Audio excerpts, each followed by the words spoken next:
This is part 1 by Joe Kimbrough. The New York Times Company versus Sullivan, recorded May 11, 2017. The first question is, who are the parties to the case and what facts led to their dispute? The parties involved are L.B. Sullivan, one of the 3 elected commissioners of the city of Montgomery, Alabama. He brought civil libel action against the four individual petitioners who are Negroes and Alabama clergymen, and against petitioner the New York Times Company, a New York corporation company which publishes the New York Times, a daily newspaper. Next statement is about the libel published. The libel published has to do with the 3rd and 6th paragraphs. In Montgomery, Alabama, after students sang "My Country, 'Tis of Thee" on the state capitol steps, the leaders were expelled from school, and truckloads of police armed with shotguns and tear gas ringed the Alabama State College campus, when the entire student body protested to state authorities by refusing to register their dining hall was padlocked in an attempt to starve them into submission. The 6th paragraph states, "Again and again the Southern violators have answered Dr. King's peaceful protests with intimidation and violence. They have bombed his home, almost killing his wife and child. They have assaulted his person. They have arrested him 7 times for speeding, loitering, and similar offenses, and now they have charged him with perjury, a felony under which they could imprison him for 10 years. The next question asks, why does Sullivan feel his reputation was damaged by the New York Times publication? I read a mention that Sullivan may have been in charge of the police department, which supposedly ringed them with shotgun-armed officers and cans of tear gas. That is the only reason why I could possibly think that he felt his reputation was damaged. However, out of all the opinions I read, none of them are referring to him as someone with authority and are dismissing him as someone relevant to the complaint. If anything, the opinions are saying there is reckless disregard in finding the truth, but there is no proof at all whatsoever of malice. There is apparently no proof of malice intended by the newspaper.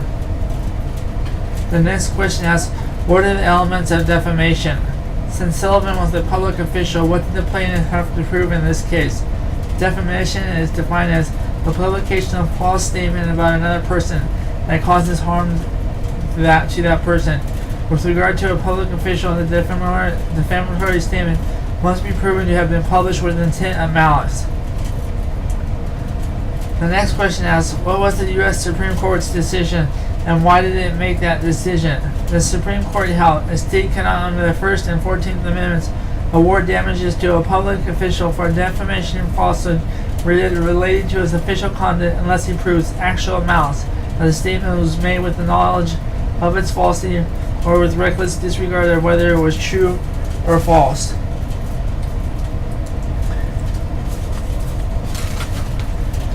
This is part 2 by Joe Kimbrough. Gertz versus Welsh, recorded May 11, 2017.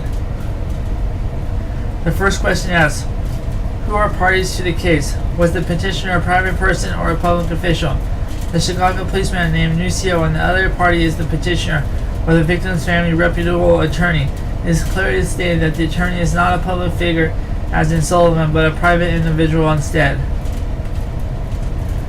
The next question asks, what were the alleged defamatory statements about Gertz in the American Opinion article?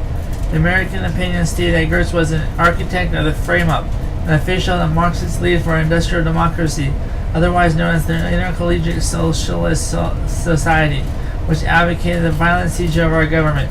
It labeled Gertz a Leninist and a communist fronter.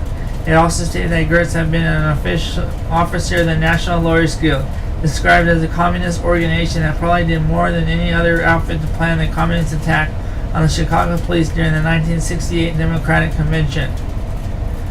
The next question asks, what was done to confirm the accuracy of these allegations against Gertz? The managing editor of American Opinion made no effort to verify or substantiate the charges against the petitioner. Instead, he appended an editorial introduction stating that the author had conducted extensive research in the Richard Nucio case. The next question asks, how do you think these allegations affected Gertz's reputation? Since the article was on sale at newsstands throughout the country and distributed reprints of the article on streets in Chicago, I think the article did major damage to Gertz's reputation, even though the truth wasn't represented. The public didn't have a chance to get the truth from the article. The next question asks, what would you have done differently than most to avoid the lawsuit? Instead of using my countrywide magazine to publish what Wells believes is the truth about GURPS without doing a good job, I would have left my American Opinion magazine out of the lawsuit, noting the possibilities I faced if I published defamatory statements. Wells' opinion was far from the truth that the courts found out. The next question asks, what's your state's defamation law? In Arizona, the elements of a defamation claim are 1. A false statement concerning the plaintiff. 2. The statement was defamatory. 3. The statement was published to a third party. 4. The rest of it fall on the part of the defendant. And 5. The plaintiff was damaged as a result of the statement.